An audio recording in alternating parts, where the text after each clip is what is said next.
이스라엘 자손의 온 회중이 여호와의 명령대로 신 광야에서 떠나 그 노정대로 행하여 르비딤의 장막을 쳤으나 백성이 마실 물이 없는지라.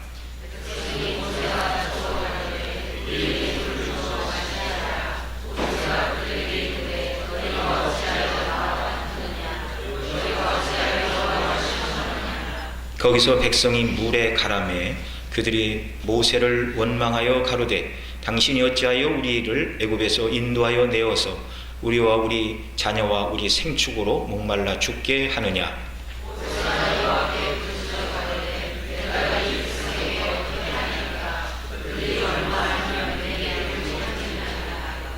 여호와께서 모세에게 이르시되 백성 앞을 지나가서 이스라엘 장로들을 데리고 하수를 치던 내 지팡이를 손에 잡고 가라.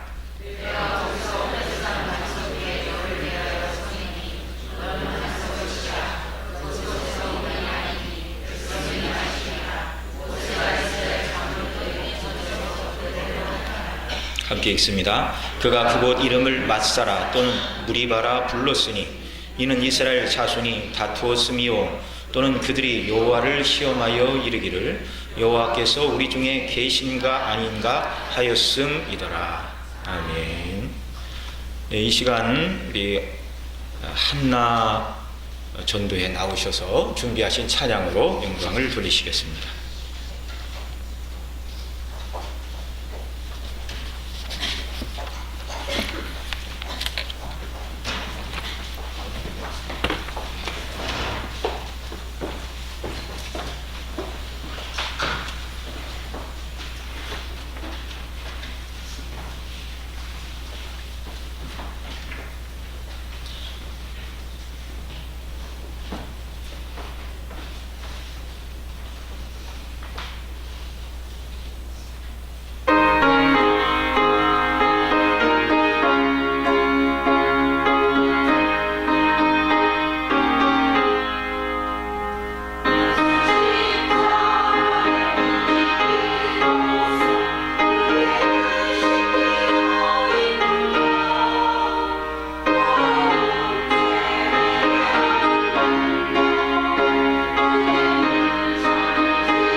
아멘.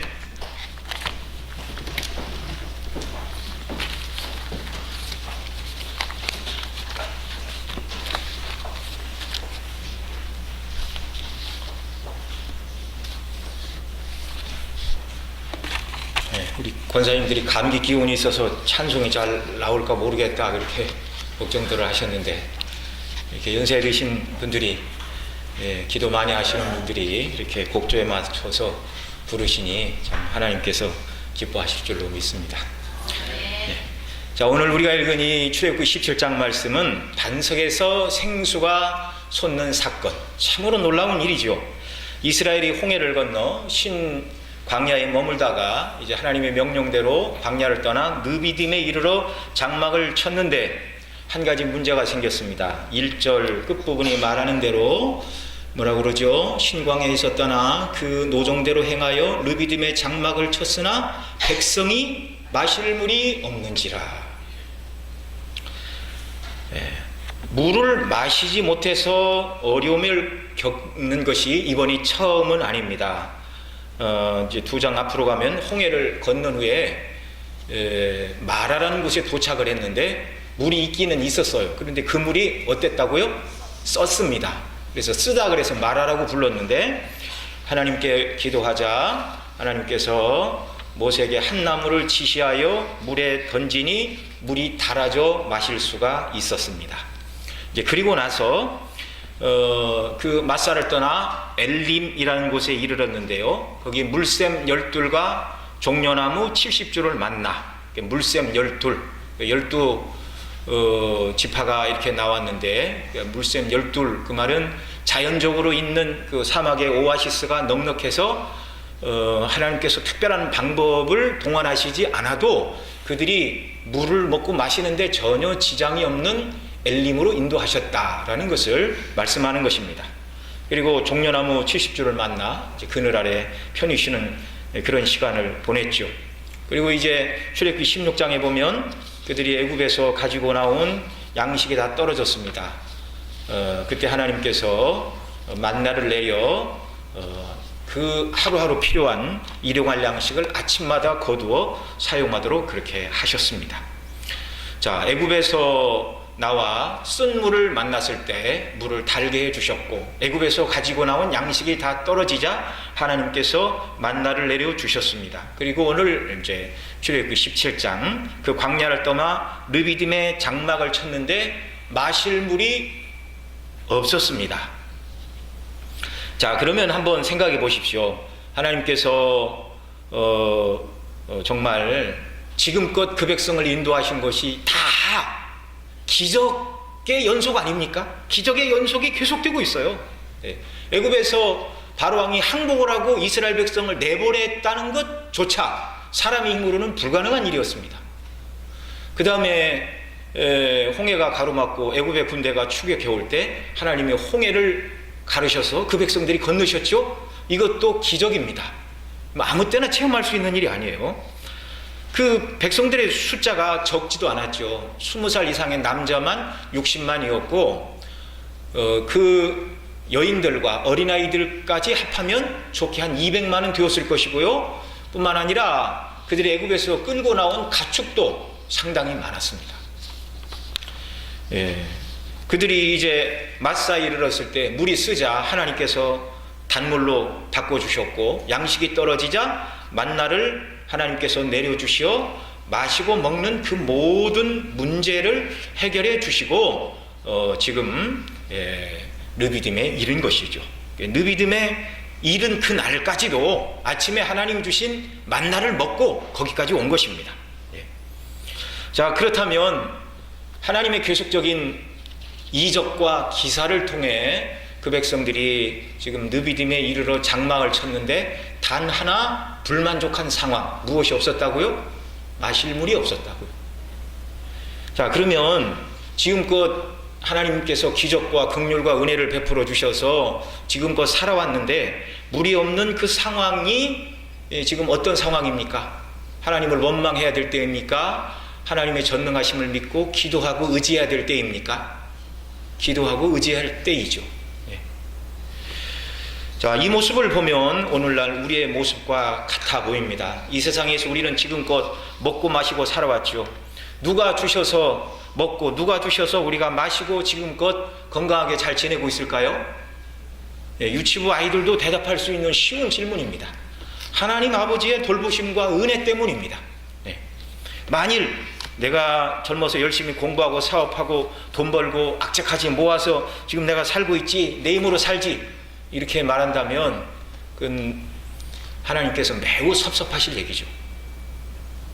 그런데 우리는 조금 어렵고 힘겨운 상황을 만나면 하나님의 은혜를 전혀 누리지 않은 사람처럼 낙심하고 불평하고 원망하고 있지는 않는가.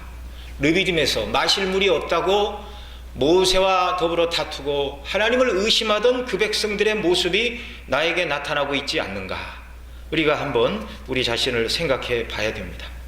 여러분, 말씀드린 대로 그 백성이 르비딤에 이르기까지 모든 것이 하나님의 돌보심이고 기적의 연속이었습니다. 적어도 200만, 가축도 많다고 그랬죠.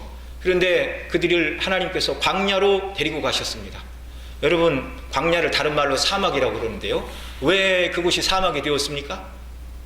물이 없어서 사막입니다. 물이 없어서. 거기 물이 있다면 뭐 바위가 아니고서라야 물이 있다면 씨가 떨어져서 싹을 틔우고 결실하고 먹을 것을 거둘 수가 있겠죠. 풀이자나나 소떼와 양떼를 뜯길 수가 있죠. 그런데 하나님께서 그 백성을 광야로 데리고 가셨습니다. 광야에서 하나님께서 먹이셨다는 것은 인간의 노력과 계획이 도무지 쓸모없는 곳이 광야인데 그곳에서조차 하나님께서 200만이 넘는 그 백성을 지금껏 먹이시고 인도해 오셨는데, 르비딤에 이르자 하나님의 그 전능하신 능력과 권세가 똑 떨어져서 백성들이 마실 물이 없게 된 것인가요? 아니죠. 아니면 지금껏 하나님께서 그 백성을 기억하시고 긍휼의 은혜를 베풀어 주셨는데 르비딤에 이르자 그 백성을 돌보시고 사랑하시기로 하셨던 하나님의 마음이 바뀌신 것입니까? 예.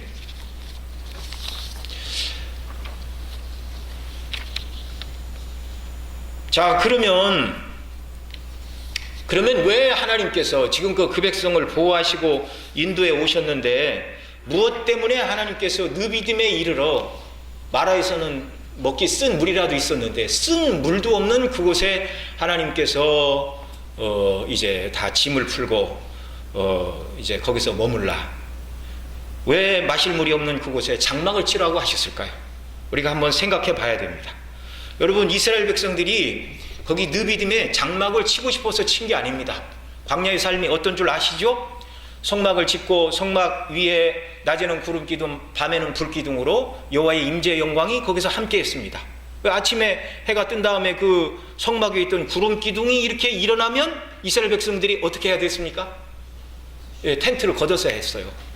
네위 지파는 와서 고앗 자손, 무라리 자손 이렇게 해가지고 자기들의 누구는 텐트 외곽을 걷고 고앗 자손은 그 법궤를 이렇게 채로 꿰서 곁깨서 매가지고 이렇게 해야 되고, 또 다른 사람들은 자기들의 텐트를 다 접고, 네, 그렇게 이제 구름의 인도를 따라가다가 구름이 머물면 거기가 이스라엘 백성들의 거처입니다. 그러니까 오늘 우리가 읽은 이스라엘 백성들이 신 광야에서 발행하여 르비딤에 머물렀다, 그 말은 성막 위에 있던 여호와의 구름이 발행을 하여 그 구름을 보고 이스라엘 백성들이 성막을 걷고 자기들이 머물던 장막, 텐트를 다 걷어서 짐을 싸고 구름 기둥의 인도를 따라가다가 그 구름 기둥이 어디에 머물렀다고요? 르비딤에 머물렀다는 것입니다. 그러니까 르비딤에 텐트를 치고 머물러라 라고 말씀하신 분은 모세도 아니고 이스라엘 백성들이 다수일로 결정해서 여기가 넓고 평평하고 거할만하니 여기에 텐트를 치자, 그런 것이 아니고 하나님의 인도하심 속에 거기서 장막을 치고 머물게 된 것입니다. 그런데 2절에 보니까 1절에 보니까 마실 물이 없고, 또 2절 봅시다. 백성이 모세와 다투어 가로되 우리에게 물을 주어 마시게 하라. 모세가 그들에게 이르되 너희가 어찌하여 나와 다투느냐? 너희가 어찌하여 여호와를 시험하느냐? 하나님의 말씀대로 광야에서 발행하여 르비딤에 이르렀습니다. 하나님의, 쉽게 얘기하면 하나님 명령대로 순종하고 하나님 말씀대로 잘 준행했는데 먹고 마실 물이 없었다는 사실입니다. 여러분, 좀 우리가 이런 경우를 만나면 조금 당황스럽지 않을까요? 내가 불순종해서 하나님이 나를 징계하셔서 어려움을 당한다면 대부분의 경우 성도들은 그걸 아, 내가 잘못하니까 하나님이 나에게 징계하시는구나, 회개하고 돌이켜야 되겠다, 그런 생각이 얼른 들겠죠. 그런데 지금 이스라엘 백성들이 르비딤에 이르러 장막을 쳤는데 마실 물이 없는 사건은 이스라엘 백성들의 죄와는 아무 상관도 없는 문제였습니다.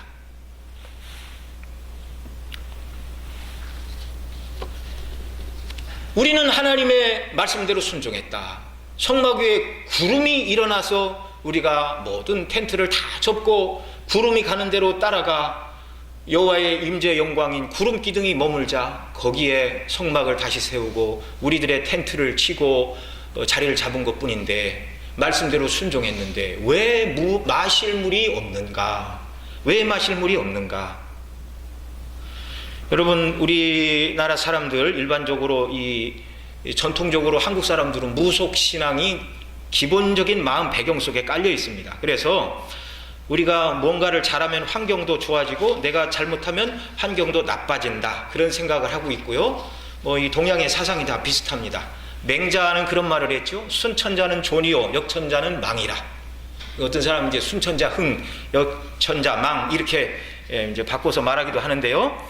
이게 사람의 본성은 내가 뭔가를 잘하면 그에 따라 하나님께서는 복을 주셔야 하고, 내가 잘못하니까 벌을 받는다, 이런 생각을 하고 있는 것입니다. 그런데 여러분, 성경에서는요 그렇게 말씀하고 있지 않습니다. 대부분의 경우에는 우리가 잘못하니까 하나님이 징계하심으로 고통과 어려움이 올 수 있다고 말하나, 그러나 성경에서는요 때때로 우리가 하나님의 뜻에 온전히 순종해도 어려움은 올 수 있다라고 가르치고 있습니다. 바로 오늘 우리가 읽은 본문이 대표적인 사건입니다. 신학에 보면, 요한복음 10장에 보면 제자들이 길을 가다가 날 때부터 소경된 사람을 만났습니다. 그러자 제자들이 아까 말씀드린 그런 사상을 가지고 예수님께 물었습니다. 주님, 저 사람은 누구 죄 때문에 소경으로 태어났습니까? 자기의 죄입니까? 부모의 죄입니까? 그렇게 물었죠. 어린아이가 뱃속에서 무슨 죄를 지어서 형벌로 시각장애를 안고 태어날까요? 질문 자체가 상당히 이상하죠. 주님 말씀하시죠.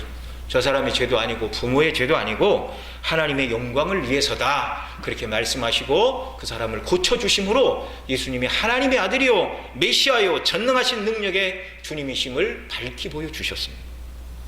오늘 본문으로 다시 돌아가서 르비딤에 이르러 장막을 쳤는데 마실 물이 없는 이 상황에서 이스라엘들의 백성은 모세와 다투고 모세를 원망하는 것이었습니다. 여기 다툰다는 말은 법정에서 원고와 피고가 자기 주장을 하면서 법리에 맞추어 변론하는 것을 뜻하는 용어입니다. 다툰다, 법정에서 하는 일이라 그 말이죠. 4절에도 보면 모세가 여호와께 부르짖어 이렇게 말합니다. 내가 이 백성에게 어떻게 하리이까? 그들이 얼마 아니면 내게 돌질하겠나이다, 이게 하나님께 기도하는데요. 이 돌질이라는 표현도 법정에서 유죄 판결이 난 자들에게 돌을 던져 죽이는 형벌의 일종입니다. 이 시험이 끝난 후에 이곳의 이름을 마사 또는 무리바라고 불렀는데, 이 말은 시험하다 또는 다투다라는 말로 역시 법정적인 용어입니다. 자, 백성들이 지금 무엇을 하고 있죠? 르비딤에서 마실 물이 없자 백성들이 모세에게 나와 항변하고 있습니다. 우리가 하나님 뜻대로 순종해서 여기까지 왔는데 왜 마실 물이 없는가? 모세, 당신이 하나님의 종이니 하나님 편에 서서 한번 우리에게 설명해 봐라, 대변해 봐라. 우리가 도대체 잘못한 게 무엇이 있느냐? 말씀대로 순종해서 여호와께서 인도하시는 구름을 따라 와서 여기서 텐트를 친 것뿐인데 어찌하여 마실 물이 없는가? 3절에 보면 당신이 어찌하여 우리를 애굽에서 인도하여 내어서 우리와 우리 자녀와 우리 생축으로 목말라 죽게 하느냐, 이렇게 말하고 있습니다. 여러분, 이스라엘 백성들도 알아요. 원망의 대상이 모세가 아니라는 걸. 모세는 하나님의 종일 뿐이죠. 이것은 곧 하나님을 대항하여 그들이 다투고 원망하고 있는 것입니다. 다른 말로 바꾸면 왜 하나님은 능력도 없으시면서 우리를 애굽에서 이끌어내어 광야에서 마실 물도 없는 곳으로 우리를 데려오셨느냐라는 이의제기입니다. 7절에서는 좀 더 분명한 형태로 백성들의 불만과 항변이 나오죠. 그곳 7절 같이 읽습니다. 그가 그곳 이름을 맛사라 또는 무리바라 불렀으니 이는 이스라엘 자손이 다투었으며 또는 그들이 여호와를 시험하여 이르기를 여호와께서 우리 중에 계신가 아닌가 하였음이니라. 아멘. 여호와를 시험하여 이르기를 여호와께서 우리 중에 계신가 아닌가 하였습니다. 무슨 말입니까? 하나님 지금 우리와 함께 계시다면 르비딤의 텐트를 쳤는데 왜 마실 물이 없는가 그 말입니다.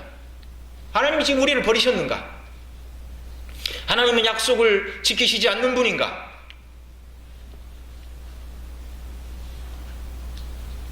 자, 그러면 하나님은 왜 순종한 그들, 르비딤의 장막을 친 그들에게 처음부터 마실 물이 있는 곳으로 인도해 주시지 않았을까요? 아니, 왜 처음부터 원망과 불평이 나오기 전에 하나님께서 그들에게 물을 공급해 주시지 않았을까요? 그것은 백성들로 하여금 어느 상황에서도 하나님을 의지하고 간구하는 자들이 되라고 지금 하나님께서 훈련하고 계심을 믿으시기 바랍니다. 여기서부터 지금까지 잘 들으셨지만 더 주의를 집중해야 됩니다. 여러분, 마실 물이 없었던 것이 이번이 두 번째라고 말씀을 드렸죠. 첫 번째가 마라에서 쓴 물 달게 해 주셨습니다. 그때 출애굽기 15장 24절에 마라에 이르러 물이 썰어서 마실 수가 없게 되자 백성이 모세를 대하여 원망하여 가로되 우리가 무엇을 마실까? 자, 첫 번째, 물이 있기는 있는데 그 물을 마실 수가 없는 상황이 되었습니다. 이때 백성들의 반응이 무엇이었다고요? 모세를 원망하는 것. 모세 원망은 곧 누구의 원망입니까?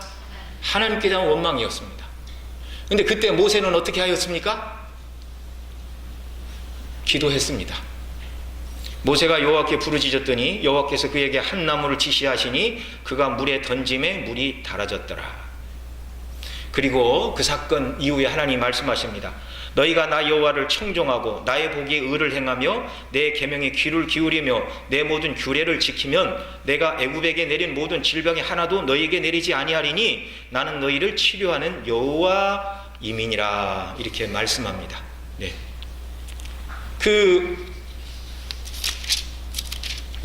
그 출애굽기 15장 말씀, 15장 말씀, 금방 읽어드렸는데요. 앞에 넘겨서 15장 25절 보시기 바랍니다. 15장 25절. 자, 물에 던짐에 달아졌더라. 그 다음에 거기 하반절 위에 같이 읽습니다. 거기서부터 시작. 거기서 여호와께서 그들을 위하여 법도와 율례를 정하시고 그들을 뭐 하실세요? 시험하실세. 하나님께서 처음부터 마라에서 단물을 주실 능력이 하나님께 없으십니까? 아니죠. 그런데 왜 쓴물을 만나게 하셨다고요? 시험하셨어요. 이 백성이 쓴물 앞에서 어떻게 반응하는가? 쓴물 이전에 하나님의 놀라운 능력을 그들이 계속 봐왔습니다. 말씀드렸죠? 10가지 재앙으로 바로왕의 항복을 받으시고 마지막 10번째 재앙으로는 애굽의 장자를 치시고 하나님께서 승리자가 되셔서 그 백성을 이끌어내셨습니다. 그들을 추격하는 애굽의 군대를 홍해에 수장시키시고 그 백성은 홍해를 건너 가나안 땅에 이르게 하셨습니다.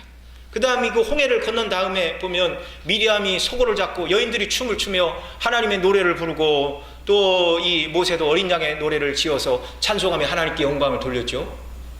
자, 그쯤 되면 하나님께서 이런 전능하신 능력과 은혜로 우리를 보호하신다는 것을 알게 되면 쓴 물을 만났을 때 백성들의 마땅한 반응이 무엇이었어야 한다고요? 하나님을 여전히 신뢰하고 기도하는 일이었습니다. 하나님이 시험하셨는데 마라에서 그 백성이 성공했습니까? 실패했습니까? 실패했죠. 그러나 모세는 성공했습니까? 실패했습니까? 성공했습니다. 기도했습니다.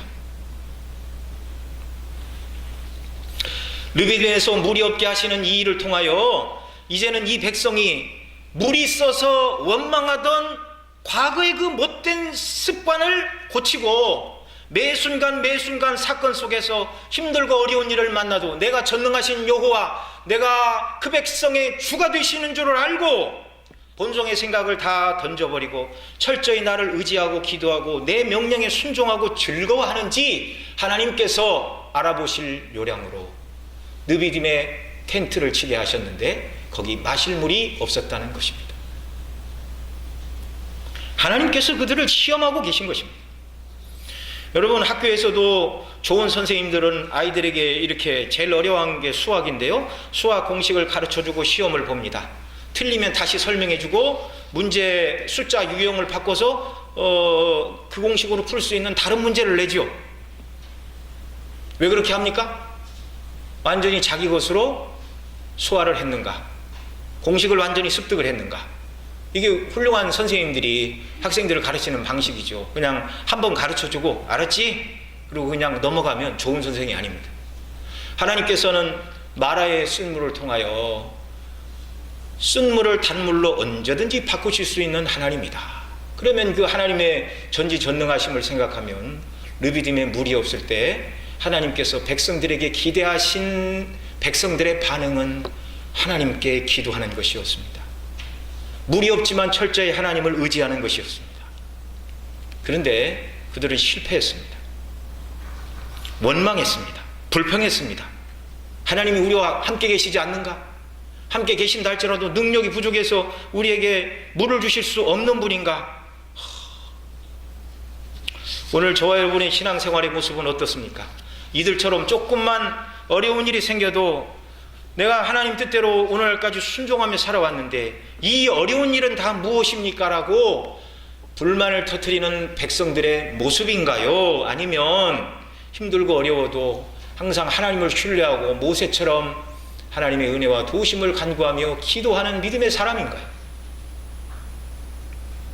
때때로 우리가 예수님 믿는다는 것 때문에 세상 사람들처럼 성경이 이것도 하지 말라 저것도 하지 말라, 불편한 것도 많고 제약을 많이 받아서 마음대로 사업도 못하고 세상 사람들에 비해서 수입도 적고, 혹시 우리가 예수님 믿는 것 때문에 불편한 것이 많다고 불평하며 원망한다면 느비딤에서 물이 없다고 원망하는 사람들과 우리가 무엇이 다르겠습니까? 여러분, 예수님 믿으면 세상의 복을 누린다고 성경은 그렇게 약속하고 있지 않습니다. 그런데 오늘날 대부분의 성장하는 교회, 큰 교회, 예수 믿으면 복 받는다 이런 설교하는 교회는 아주 자리가 부족해서 미어 터집니다. 성경에서 하나님을 시험하지 말라고 하셨는데 예수 믿으면 당연히 복을 받을 줄 안다고 믿는 건 이건 하나님의 뜻과는 전혀 상관없이 자기 신념입니다. 자기 신념.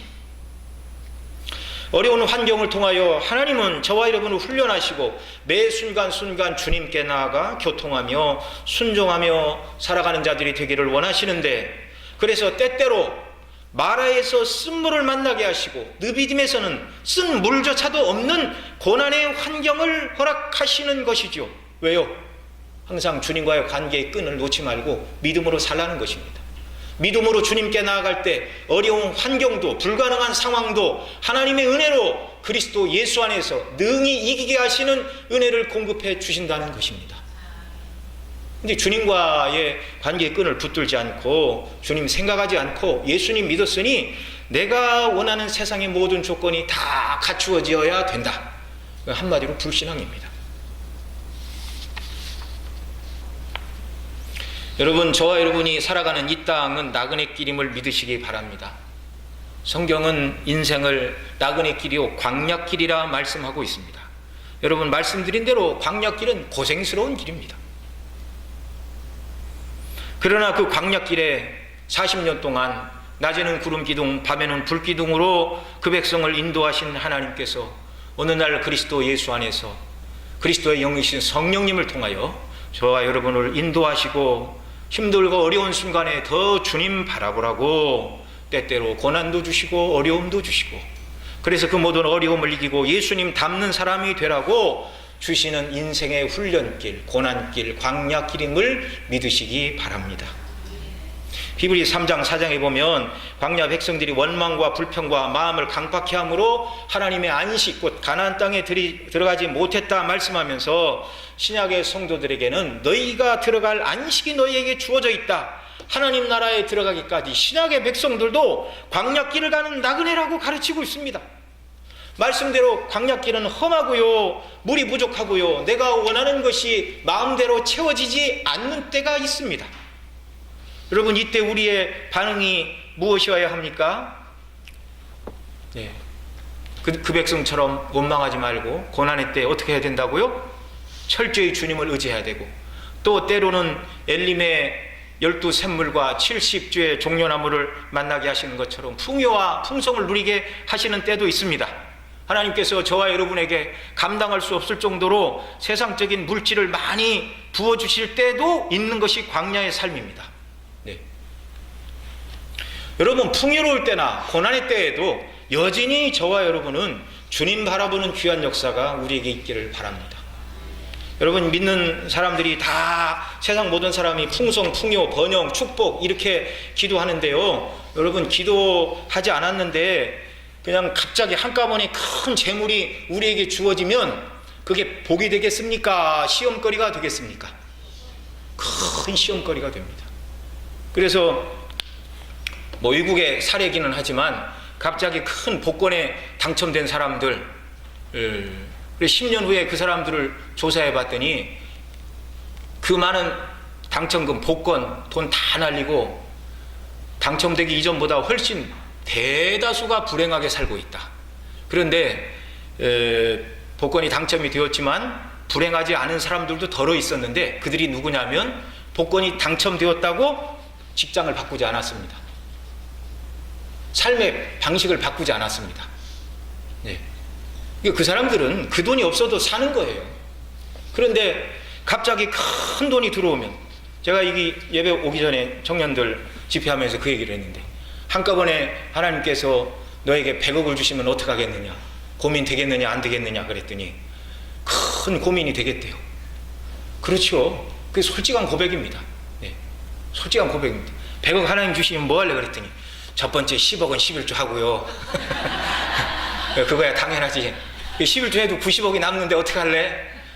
이제 고민이지요. 네, 고민이죠. 그래서 잠언 30장에 보면 아굴이 기도했습니다. 하나님, 내가 두 가지를 구합니다.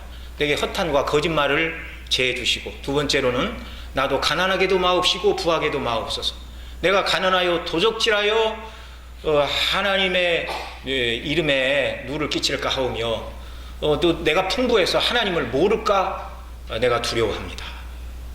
여러분, 기도하지 않고 준비가 되어 있지 않는데 한꺼번에 하나님께서 큰 재물을 부어주시면 그건 정말 큰 시험거리입니다. 큰 시험거리. 이렇게 얘기해도 그런 복을 하나님 한번 주시면 좋겠죠? 예. 그런 일이 있어도 하나님이 기뻐하시는 대로 바르게 쓰는 은혜를 달라고 기도해야 되고, 또 오늘 본문이 말하는 것처럼 느비딤에 이르렀는데 물이 없을 이 상황을 때때로 하나님이 허락하신다 할지라도 어떤 어려움과 고난을 만나도 하나님의 신실하심과 전지전능하심과 우리를 사랑하시는 그 사랑을 의심하지 않고 믿음으로 나아가 기도하며 도우심을 구하는 복된 주님의 백성들이 다 되시기를 바랍니다. 이런 사람들이 되기를 하나님은 원하고 계시는 것이죠. 정말 이 광야의 백성들처럼 저와 여러분은 입을 열어 항변하지 않을지라도 혹시 원하는 것이 이루어지지 않으면 예수님 믿는 나에게 하나님은 도대체 무엇을 주시나, 천국을 주신다고 하는데 그것은 죽어서 가는 나라이고 이 땅에서는 무엇을 주시나, 여러분, 우리가 불만을 품고 있지는 않습니까? 성도들은 마땅히 우리에게 어떤 일이 일어나든지 그리스도 안에서 받은 바 구원의 은혜를 인하여 감격하며 만족하고 살아야 하는 줄로 믿습니다.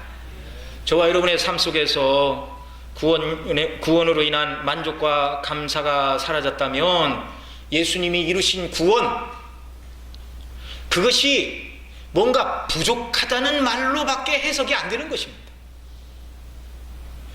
여러분, 주님이 이루신 구원이 우리 영혼뿐만 아니라 우리 삶 전체를 행복하게 하고 참된 만족을 주시는 구원임을 여러분 믿으시기 바랍니다. 예, 때때로 세상 사람들처럼 세상을 다 갖게 하시는 방식은 아닐지라도 믿음 안에 있는 자들에게 참된 만족과 기쁨을 누리도록 주님이 은혜를 주심을 믿어야 됩니다. 오늘 우리가 읽은 본문 출애굽기 17장 1절로 7절 말씀을 보면 백성들이 모세와 다투고 하나님을 시험한 이 사건에 대하여 하나님께서 백성들에게 진노했다라는 표현이 여기 출애굽기에는 나오지 않습니다. 그리고 어떤 사람들은 이걸 해석할 때 그들이 무리 없는 형편에서 할 만한 말을 했기 때문에 하나님이 책망하지 않으시고 물을 주셨다, 이렇게 성경을 해석하는 분도 있는데요, 그 해석은 바른 해석이 아닙니다.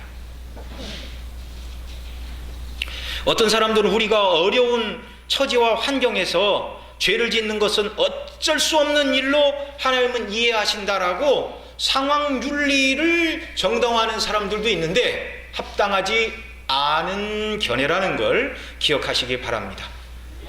여러분, 하나님께서 그래 그럴만하니까 죄를 지었다, 하나님께서 이해하시는 죄는 없습니다. 하나님께서 이해하시는 불순종은 없습니다. 죄는 죄일 뿐이고 불순종은 불순종일 뿐입니다. 시편 78편 17절 이하에 이렇게 말합니다. 저희는 계속하여 하나님께 범죄하여 광야에서 지존자를 배반하였도다. 저희가 저희 탐욕대로 식물을 구하여 심중에 하나님을 시험하였으며 그뿐 아니라 하나님을 대적하여 말하기를 하나님이 광야에서 능히 식탁을 준비하랴. 저가 반석을 쳐서 물을 내심에 시내가 넘쳤거니와 또 능히 떡을 주시며 그 백성을 위하여 고기를 예배하시랴 하였도다. 그러므로 여호와께서 듣고 노하시며 야곱을 향하여 노가 맹렬하며 이스라엘 향하여 노가 올랐으니 이는 하나님을 믿지 아니하며 그 구원을 의지하지 아니한 연고로다. 출애굽기 17장에서는 하나님께서 그 백성에 대하여 노했다라는 표현이 없는데 시편 78편에 보면 광야에서 그들이 하나님에 대하여 모세와 다툰 이 모든 사건이 죄요 불순종이라고, 그래서 하나님께서 화가 나셨고 노를 바라셨다고 명백히 설명해 주고 있습니다. 하나님께서는 백성들의 항변과 다툼과 하나님을 시험하는 일로 인하여 마땅히 그들에게 진노를 나타내셔야 했습니다. 그런데 백성들에게 내려야 될 진노가 백성에게 가고 있지 않습니다. 우리 5절 말씀 다시 출애굽기 17장으로 돌아와서요, 5절 말씀 같이 읽습니다. 여호와께서 모세에게 이르시되 백성 앞을 지나가서 이스라엘 장로들을 데리고 하수를 치던 내 지팡이를 손에 잡고 가라. 6절 내가 거기서 호렙산 반석 위에 너를 대하여 서리니 너는 반석을 치라. 그것에서 물이 나리니 백성이 마시리라. 모세가 이스라엘 백성의 장로들의 목전에서 그대로 행하니라. 아멘. 자, 하나님께서는 모세에게 말씀하십니다. 하수를 치던 네 지팡이를 가지고 가라. 내가 호렙산 반석 위에 내가 너를 대하여 서리니 내가 반석을 치면 물이 나오리라. 바울 사도는 고린도전서 10장 1절 이하에서 반석에서 물을 내던 사건에 대하여 이렇게 말씀하고 있습니다. 우리 고린도전서로 가겠습니다. 신약성경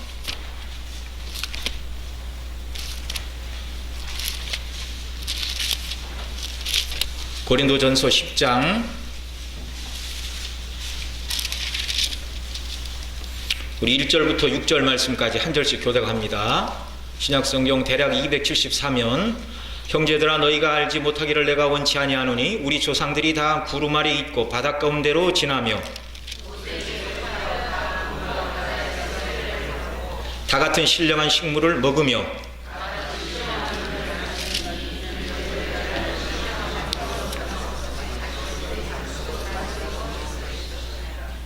그러나 저희의 다수를 하나님이 기뻐하지 아니하신 고로 저희가 광야에서 멸망을 받았느니라.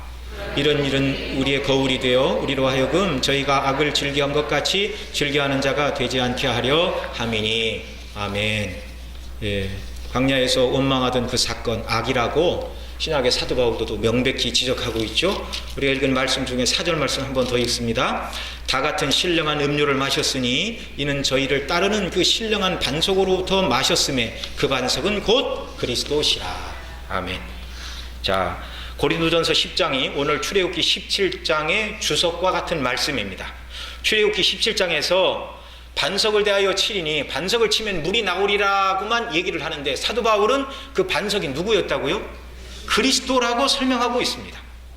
반석이 그리스도라는 말은 성찬의 떡과 잔이 그리스도의 몸과 피라는 말과 같은 의미로 해석할 수 있는 말입니다.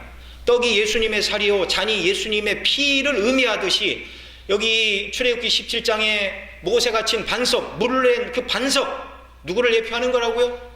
그리스도, 예수님을 예표하는 것이라. 오늘 출애굽기 17장 6절에서 내가 거기서 호렙산 반석 위에 너를 대하여 서리니 라고 하나님께서 말씀하시는데, 여호와 하나님, 그 구약의 여호와는 신약의 우리 예수님을 말합니다. 우리 예수님께서 호렙산 반석에 서신다. 그리고 모세는 지팡이로 반석을 치는데 그 지팡이로는 과거 어디를 쳤던 지팡이죠? 애굽의 하수. 거기 말하고 있잖아요. 하수를 치던 지팡이를 가지고 호렙산 반석 위로 나와라, 그렇게 하나님 말씀하시잖아요. 그러니까 하수를 치던 지팡이는 뭡니까? 이스라엘이 출애굽할 때 처음 재앙, 곧 하수가 나일강이 피가 되게 하는 재앙을 불러왔던 하나님의 심판을 대행하는 지팡이였습니다. 여기서 친다라는 이 말도 레위기 26장 13절에 보면 이런 일을 당하여도 너희가 돌아오지 아니할진대 나도 너희를 대항하여 너희를 7배나 더 칠지니라, 이렇게 말하는데요. 이 친다는 말은 하나님의 형벌을 의미하는, 때린다는 법정적인 용어입니다. 백성의 불순종으로 그 백성이 하나님의 진노와 심판을 받아야 되는데 그들의 불순종에도 불구하고 그 지팡이로 반석을 쳤는데 그 지팡이로 하나님의 진노를 받은 분이 누구라고요? 그리스도라고요. 그리스도.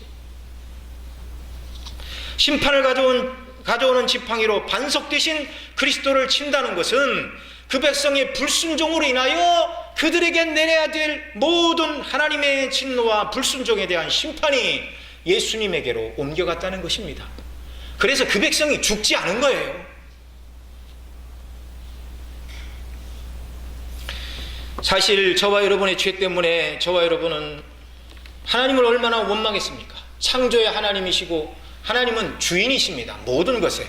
그래서 하나님은 모든 것을 자기 뜻대로 하실 수 있는 분이에요. 하나님이 주인이시니까. 때때로 사람들은 뭐 갑자기 무슨 자연재해가 일어나고 막 그러면 하나님이 살아계시면 이럴 수가 있느냐? 그건 말도 안 되는 소리입니다. 모든 것이 다 누구 거였다고요?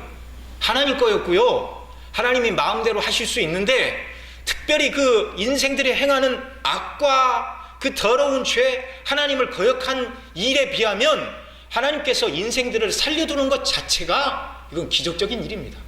길이 참으심과 은혜를 베푸심입니다. 근데 자기가 죄인임도 모르고 모든 것이 하나님의 주권 아래 있는 것들을 모르고 하나님이 계시면 이룰 수 있느냐 이렇게 말하지만 그렇게 말할 수가 없는 것입니다. 그렇게 말해서는 안 되는 것입니다. 저와 여러분은 우리의 모든 죄와 허물과 악으로 말미암아 하나님의 진노와 심판을 받아야 되는데 하나님께서 우리에게 내리셔야 될 모든 진노와 심판을 르비딤에서는 반석에게 내렸는데 그 반석이 그리스도요. 궁극적으로 저와 여러분의 모든 허물을 하나님 아버지께서는 예수님에게 쏟으실 것을 예표하는 사건이었습니다. 이사야 53장 우리 잘 아는 말씀이죠. 4절로 6절 제가 읽어드립니다.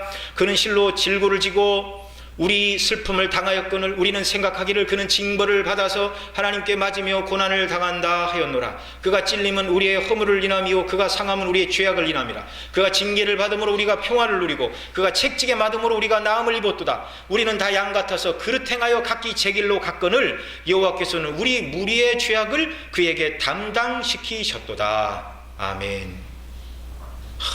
참 놀라운 일이죠. 여호와께서는 우리 무리의 죄악을 예수님에게 담당시키셨습니다. 우리의 죄악을 지고 대신 심판을 받으시는 예수님의 모습을 구약에서 아주 뚜렷하게 말씀해 주고 있습니다. 그 백성 허물에도 불구하고 심판 대신 물을 주시는 것은 그리스도의 대속을 전제하지 않으면 불가능한 사건이었습니다. 택한 백성 그들을 위하여 장차 예수님이 오셔서 십자가에서 죽으시고 그들의 죄를 사하실 것을 내다보지 않으셨다면 그런 일을 하나님이 영원전에 계획하지 않으셨다면 그들은 원망과 불평으로 인하여 다 죽어야 마땅한 자들이었습니다. 저와 여러분의 입장도 마찬가지였죠. 항변하고 시험하고 다투던 그들을 대하여 하나님이 심판 대신 생명의 샘물을 주신 것은 그들의 죄에 대한 심판을 그들에게 묻지 않으시고 당신의 아들을 우리의 대속의 주로 삼아사 예수님에게 내리실 대속의 은혜, 그것 때문이었죠. 이사야 53장 7절에는 이렇게 말합니다. 그가 곤욕을 당하여 괴로울 때도 입을 열지 아니하였으며 마치 도수장으로 끌려가는 어린 양과 털 깎는 자 앞에 잠잠한 양같이 그 입을 열지 아니하였도다. 주님이 저와 여러분을 대신하여 죄짐을 짊어지실 때 너희들의 그 죄 때문에 내가 이런 고난을 당한다라고 우리를 질책하거나 원망하는 그 어떤 말씀도 주님이 하시지 않으셨다는 사실입니다. 괴로울 때도 입을 열지 않으시고 우리를 사랑하사 우리가 당해야 될 죄에 대한 형벌을 주님이 마땅히 자기가 당할 것으로 여기시고 잠잠한 양같이 그 앞에서 입을 열지 않고 우리를 대속하여 주시는 그 놀라운 구원의 은혜와 사랑. 그래서 저와 여러분이 하나님의 진노를 받지 않고 당장 죽지 않고 지옥에 떨어지지 않는 것입니다.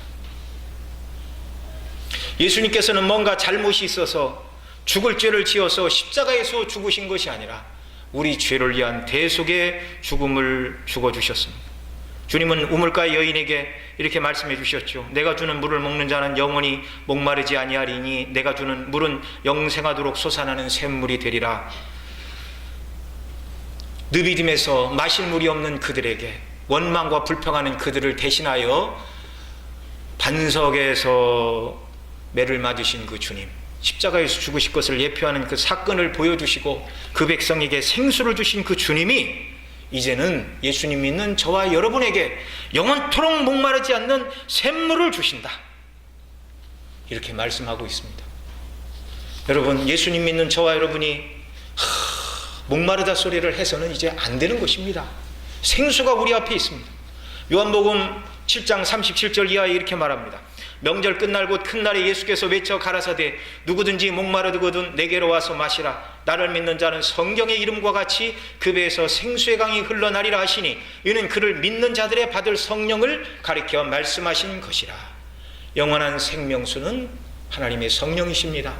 그리스도의 영이신 성령께서 우리 마음에 오사 구약시대는 물이 없는 곳에서 반석을 통하여 물을 주신 우리 하나님께서 예수님 안에서 우리 죄를 다 속하시고 이것을 믿는 자들께서 성령이 오셔서 영원토록 목마르지 않는 기쁨을 주십니다.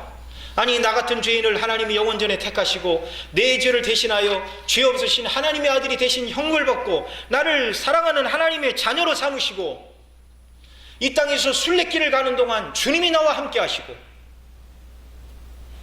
때로는 하나님께서 우리에게 은혜를 주시어 하나님의 영광을 위하여 많이 부어주셔 일하게도 하시고 또 때로는 마라의 쓴물, 때로는 느비딤에 물이 없는 고난의 때도 만나게 하시지만 철저히 그 순간에 주님을 의지하고 신뢰하게 하심을 통해서 하나님의 능력을 맛보고 또 믿지 않는 세상 사람들을 통해서 예수 믿는 사람의 삶은 저것이다. 고난과 믿지 않으면 원망과 불평할 만한 상황인데 그때 저 믿는 자들은 전능하신 하나님, 자기를 구원해 주신 주님께 감사하고 주님이 주시는 힘과 능력으로 세상을 이기며 나그네 길을 가고 천성을 가는 자들이라고 세상 사람들이 우리를 바라보고 그렇게 말하기를 하나님은 기대하고 원하시는 것이죠. 저와 여러분, 오늘 본문 7절에 그들이 여호와를 시험하여 이르기를 여호와께서 우리 중에 계신가 아니 계신가 질문을 던지던 사람들처럼 어리석은 자들이 되지 않기를 바랍니다. 여러분, 살다가 고난이 오고 어려움이 생기면 하나님께서 우리를 떠나신 것입니까? 아닙니다. 여전히 하나님은 거기 계십니다. 우리와 함께 하십니다. 예. 왜 그런 어려움을 주신다고요? 기도하라고요. 하나님 의지하라고요. 하나님 주시는 힘과 은혜로 그것을 이겨내라고요. 문제를 가지고 주님께 나아갈 때 반석에서 생수가 터지는 것처럼 주님의 놀라운 대속의 은혜를 묵상하고 나아갈 때 우리에게 주시는 구원의 기쁨과 감격으로 모든 어려움과 고난을 이기게 하시는 줄로 믿습니다. 이 은혜를 누리고 주께 영광 돌리는 저와 여러분의 순례길이 되기를 바랍니다. 기도하시겠습니다. 사랑하시는 아버지 하나님, 반석을 쳐서 생수를 주시는 아버지요, 그 백성의 원망과 불평대로 갚으시면 그들을 심판하시고 그들을 광야에서 다 넘어뜨리셔도 그것은 하나님의 공의와 합당한 일이지만 그렇게 하지 않으시고 백성들의 죄를 대신하여 예수님이 친히 맞으셨습니다. 그 백성의 죄를 위하여 십자가에서 죽으실 일을 내다보시고 주님의 고난을 인하여 그들에게 생수를 주셨습니다. 우리가 오늘 마라와 같은 쓴물을 만날 때, 느리dim과 같은 물이 없는 곳을 만날 때 하나님을 원망하지 말게 하시고 반석 되신 그리스도에게로 달려나가는 저희들 되게 하여 주옵소서.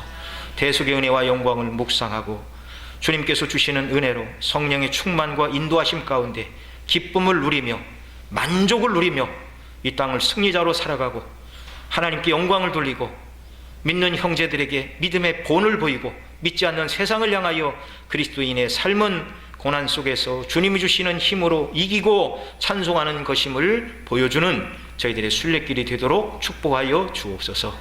우리 구주 예수님의 이름으로 기도드리옵나이다. 아멘. 이 찬송가 188장, 새 찬송가는 494장 찬양 드리시겠습니다.